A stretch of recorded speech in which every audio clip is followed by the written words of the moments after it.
without too much else, let's talk about the excitement of the Sorcerer's Stone. Nebby, go ahead, introduce us. I know you're one of the biggest Harry Potter fans I know. How excited were you going into this movie for the first time, and how excited are you going into this movie nowadays? Well, considering that this movie is the gateway to the entire Harry Potter franchise, and that you don't start off watching Chamber of Secrets. You know what I mean? You gotta go back to the first movie, which is Sorcerer's Stone. So, or Philosopher's Stone. We'll use that word interchangeably. Yeah. I can't really recall my excitement specifically for the first time I saw it. All I knew was that, if it's the first time you saw it, you can't really be excited. You know what I mean? Yeah, you can Yeah. definitely be excited going into a movie for the first time. Yeah, actually, I don't know. Okay, you know what? You're right. And if I was gonna watch this movie right now, I would be hyped. I would be excited to dive back into the Harry Potter universe, see my old friends, and so I'm gonna give this one a high one. Yes. All right, hold up. Don't say the scores yet.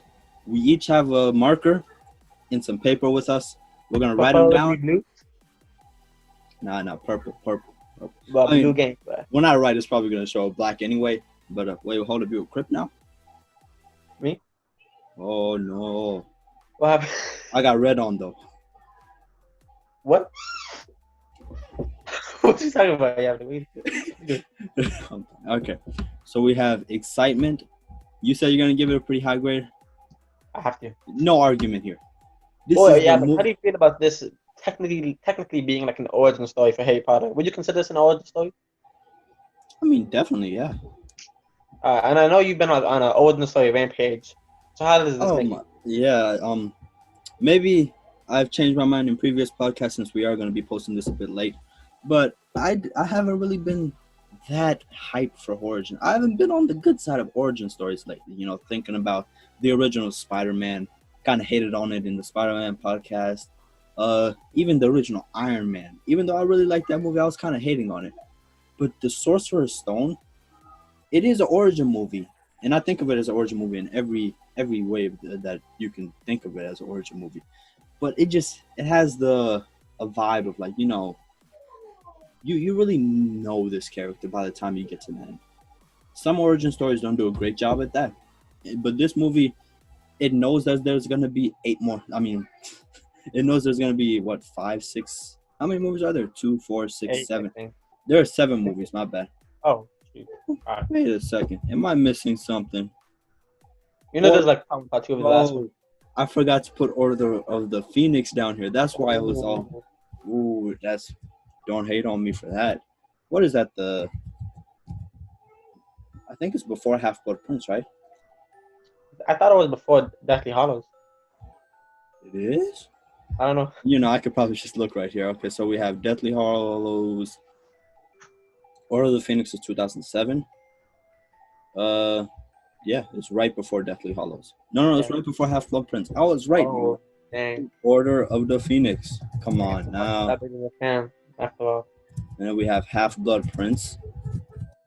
And then we have Part 1. And we have Deathly Hallows Part 2. So, just as I'm saying, as I type this out, it's a really exciting movie. You go in with a whole bunch of hype. I think I've read 3 of the books. I'm actually I'm in the process of reading them right now. I might be done by the time this comes out.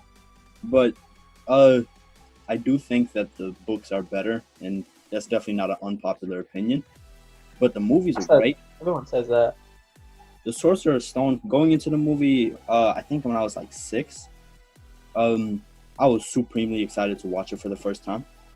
I knew at that point there were 7. There was 2 movies left. It was just before Deathly Hallows, the first part came out. So I was super excited to go in and watch the rest of the movies too, because I knew there were more movies to come after this. And right now, let's go ahead and write down our ratings for excitement. Write it down, but we're not going to show it yet, okay? So for excitement, out of 10, remember. Oh, hold on. You said out of 10? Yeah, excitement. Individually, each of these are out of 10. I thought you said out of 60 for every category. No. It's out of 60 combined. That's why I was I thought you needed a calculator. Okay. Oh, wow. Hold up. All right. Okay, I'll go ahead as he's thinking.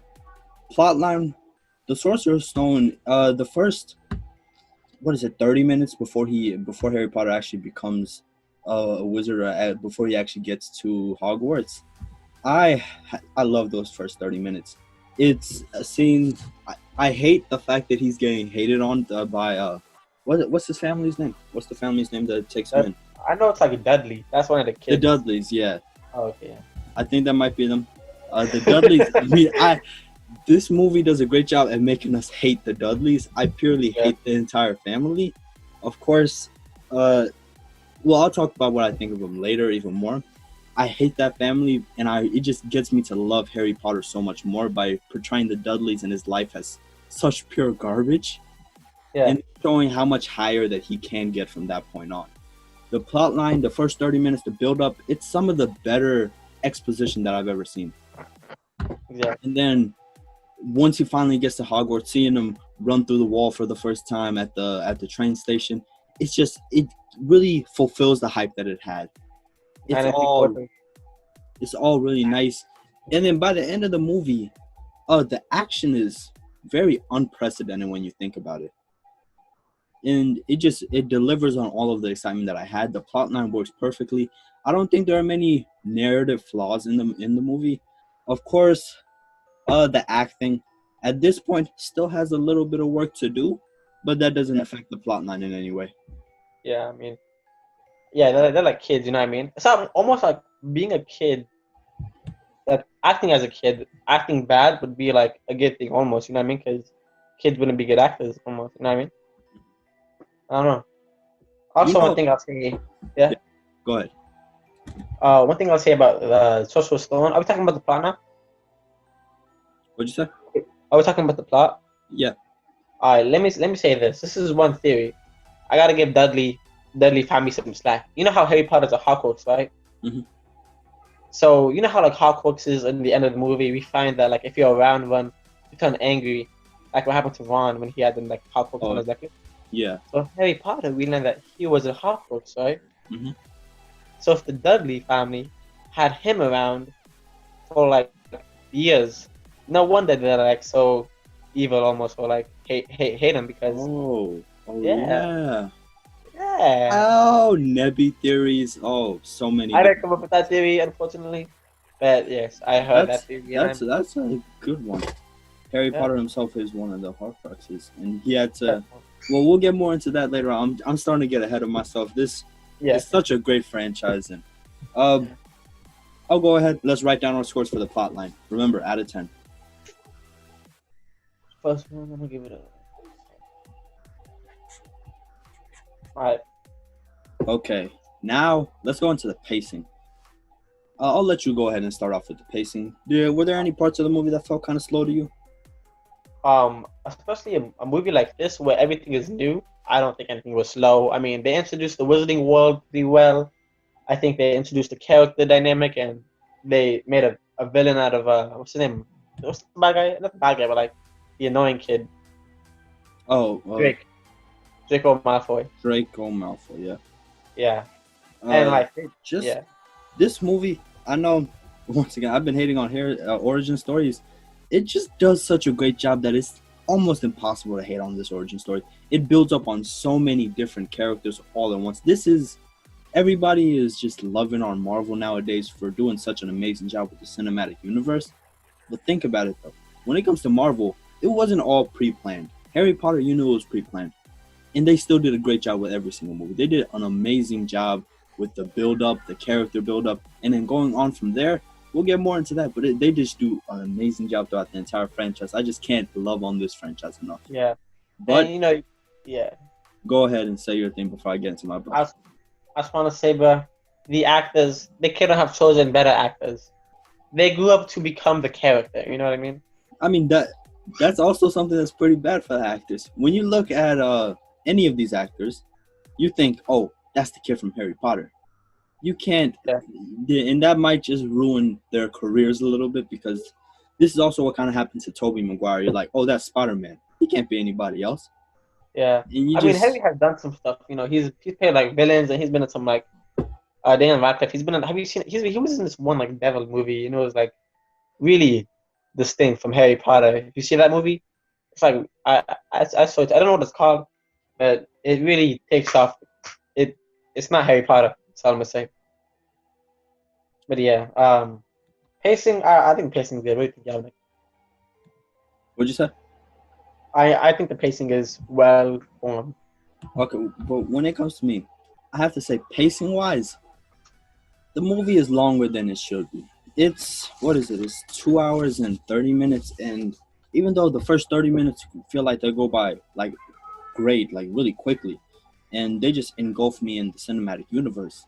Once you get to him finally getting at Hogwarts, everything leading up to that, amazing, really exciting. Once he finally gets to Hogwarts, it just becomes expository for like a good 30 to 45 minutes. You just listening to them tell you stuff, and it just isn't as exciting as it should be. I Maybe did you're get a right. bit bored in those middle, in that mid second act.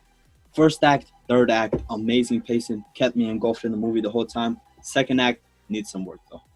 You gotta give it some slack, you know, because it got has a lot to introduce. You know, I gotta introduce Quidditch. You know, the how it all works. You gotta introduce the houses. You gotta give them. You know what I mean? They gotta get set up to Yeah, the I mean, definitely, but still, origin story. You know what I mean? They got a lot to do. I can't just give it a whole bunch of slack because it's still a movie. It has to accomplish the goal of entertaining, and the the hour or so just isn't as entertaining as the first hour and the last 30 minutes to me. I understand. Let's go ahead, write down our scores. Remember, out of 10. Um, As I'm writing down my scores, I really I don't have any reason to give it anything too low. yeah, I'm just, like, there's certain movies and certain franchises that we might go into later with with a similar approach, and it might have some 2 out of 10s in there where you think about the pacing, it's like, holy good lord, this movie was garbage. But the yeah, rest of the movies might be good, but this part. But Harry Potter, consistently amazing movies. Sorcerer Stone, no different. Let's yeah. go to the directorial stamp. Uh, Um, what I'm gonna do here is actually, I know the first two Harry Potter movies were directed by one guy. If I'm not mistaken, I'll go ahead and talk as I search this up. okay. Oh yeah. Directorial stamp. I guess it's like. I mean, I think Harry Potter has its distinct, almost universally in all its movies. It's like its own directing style. I wouldn't give anything directly to the director who directed it, almost. Except for I guess he started the. Oh, I point to something in this movie and saying this is the Harry Potter style. I can't really do. Because I mean, all the frames. I guess they're not like too crazy, and Oh, this is the guy from Home Alone, uh, Percy Jackson and the Olympians. That makes sense. Percy Jackson and Harry Potter aren't too different. Oh, uh, he directed The Goonies, uh, Mrs. Doubtfire, and Pixels. I really like Pixels when I watched it a few years ago. Uh, when I'm looking at the rest of his movies, and then when I'm thinking about this one, I don't know. They don't seem a whole. It doesn't seem like he has a specific style to him. In this yeah. movie, I gotta say, you brought up a great point. This movie does an amazing job with introducing Harry Potter does, but I don't think that has anything to do with the director. Yeah, I mean, would you agree that the directing style is almost the same in every Harry Potter movie? We'll get to that. I have some opinions on that when we get to Azkaban. But for now, first two movies, what we're gonna do is, since it was the same director, we are more than likely gonna have the same grades. So I'm gonna go ahead and say that whatever we choose for Sorcerer's Stone will most likely go on to Chamber of Secrets. All right. Yeah, So just looking at both of these movies combined, they do have a specific tone to them. When you look at the first two movies compared to the rest of them, they do seem a bit different in pacing. The director has a bit of more of a slower pace, and he in both movies he does good. The second movie, even though it doesn't do as much introduction since we know the characters now, it does still do a little bit more of the introduction. And overall, the director doesn't do a bad job with this. He could have made it a bit more interesting in looking at the cinematography, looking at the colors that he uses. It's pretty drab throughout the entire movie. Uh, the first, as I said, first 30 minutes are amazing, and They do an But one amazing thing, job.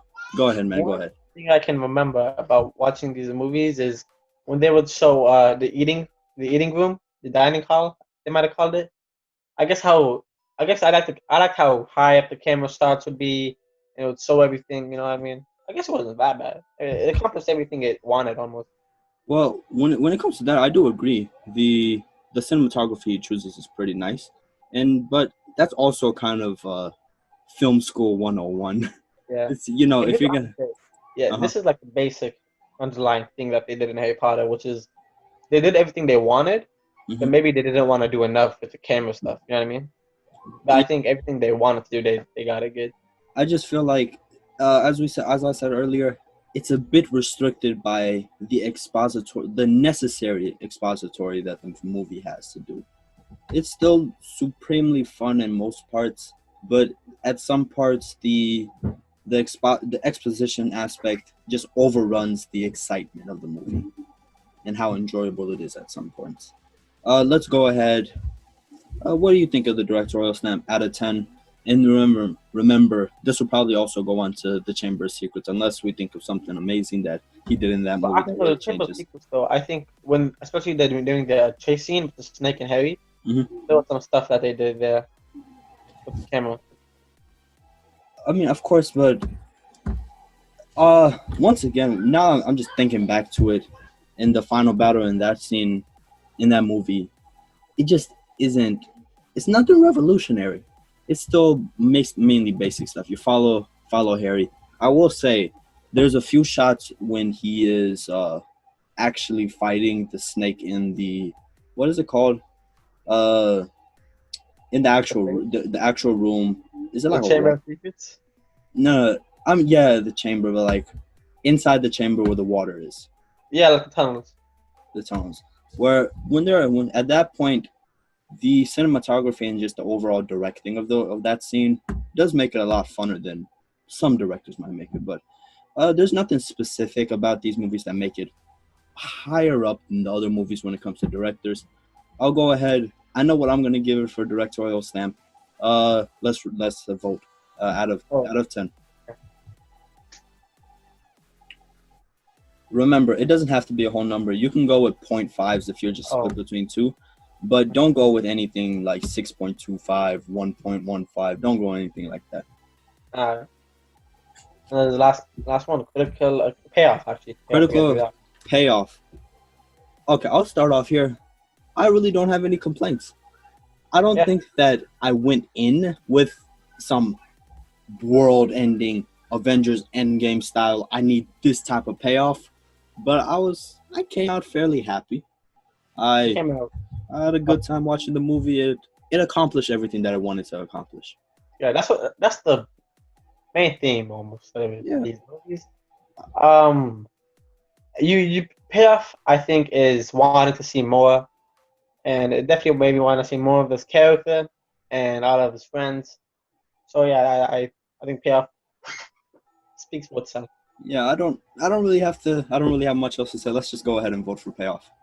Alright, let me give it a. Alright, Well, I was kind of split between two. Okay, so now when it comes to critical acclaim, we don't have to do too much of the talking here. The numbers will talk for themselves. Let's go ahead. Sorcerer Stone. We're gonna use both IMDb and Rotten Tomatoes. I also know there is Metacritic, but I don't really respect Metacritic. They yeah. have some interesting, I'll say ratings for most movies. Okay, so Would you for want to do like one Rotten Tomatoes and one audience score? I want to go with just the critical score. Just how do the critics think of it? We'll look Alright, at the audience score too, but looking at the critical score for OG Harry Potter, it has an 81%. And what do you think of that? I would not think. expected for like critical acclaim because critics they be bugging honestly. Okay, hold up. Let's think of some other origin movies. Let's think of Captain America: The First Avenger. Let's look at this in respect to other origin movies. The First Avenger has a 80%. I gotta say, compared to the First Avenger, only having 1% higher, I would think that it would be a bit higher than that. I would say that too, but Marvel's bought out the scores 100%. Yeah, I no joke. I'm kind of surprised at how Marvel has so many high scores when it comes to just critically acclaimed movies. Looking at Black Panther, it has like a 99. I feel like there's also a video on YouTube. Go ahead, search this up. Oh, But Disney is paying off critics to give them higher ratings. I don't think I don't have any opinion on that actually. But we can't really prove it. yeah. Kind of speculation, but I think that's what's happening. Okay, now let's go to IMDb. It has a 7.6 on IMDb. Given IMDb's record, I actually think this is fair because I know. Yeah, IMDb's the best movie of all time. I think they say it's Shawshank Redemption, and that's like a 9.4. And then from there on, it goes like Dark Knight at a 9.0. And movies that I really do think are better, I would say Captain America: The First Avenger has a 6.9. And going from a 6.9 to a 7.6, I think compared to the First Avenger, that's a pretty fair assessment of the original Harry Potter movie. What other origin stories? Let's think of original Spider-Man. That's what I was thinking too. Looking at the original Spider-Man, it has a 90% on Rotten Tomatoes. Kind of surprising that it's so much higher than Harry Potter. Yeah. I don't know. I mean, yeah. I don't know. If you ask me, I would say that Harry Potter and the Sorcerer's Stone is better than the original Spider-Man, or at least on par with it. Maybe if let's say going in the middle, 85% for Spider-Man 1, maybe like an 86% or 85% for Harry Potter and the Sorcerer's Stone. That's what I would think. Yeah, I mean, I feel like you sort of have to connect with the character to, like, if you connect with them, that's like 0.8 points more. Maybe these guys didn't do it. Okay, so averaging these two out, 81, 76, what is that? 7.8-ish. I'll go ahead, get out my calculator and make sure that my math isn't horrible. 8.1, 7.6. That's a 7.85 critical acclaim rating. Now we'll go ahead and show our ratings right now for Sorcerer's Stone. Starting off with excitement. Let's see. Are you able to see? There we go. Yeah. Right here. You can see mine, kind of. Yeah. Right now, I have, for excitement, I gave it a 9. Oh, wow. Wow. What'd you give it? I give it a 5. A 5? That's... Yeah. I mean, I don't know. I don't know why. I guess I was... You know what? Hold up. Can I change that? No. You're right. No changing. 5, yeah. Plotline. I have it at a 7.5. We have what as a 7? Oh, plotline? Plotline. I give it an 8. Okay, so 7.75. Let's go to pacing. I have it at a 6. I gave it a 7. 6.5, okay. Now, over to directorial stamp. I have it at a 4. I gave it a 5.5. 5.5? Yeah. What is that? 4.75? And then I have, for payoff, I have it at a 9. I gave it an 8. 8.5 overall. We were close. We thought, except for the first one. I was surprised to see 9. I mean, really going into this movie, I'm pretty excited, And maybe it's nowadays, anytime I go to this movie, I know I have 6 more movies that I can go to and have a whole bunch of fun with. Or 7 more movies. Yeah. So I was thinking about my first time mostly in this category. I was like, how I first came to it. Even my first time watching Sorcerer's Stone, I think I had never read the book. I didn't really know much about Harry Potter. But hearing from my friends who had already watched the movie, I think they got me really hyped to actually watch it back in like 3rd grade. And it ended up, as you can see with the payoff score, as a pretty nice payoff. Yeah, I don't think I ever had a choice to watch it. I knew my siblings would make me watch this movie, and I never had a choice. I see.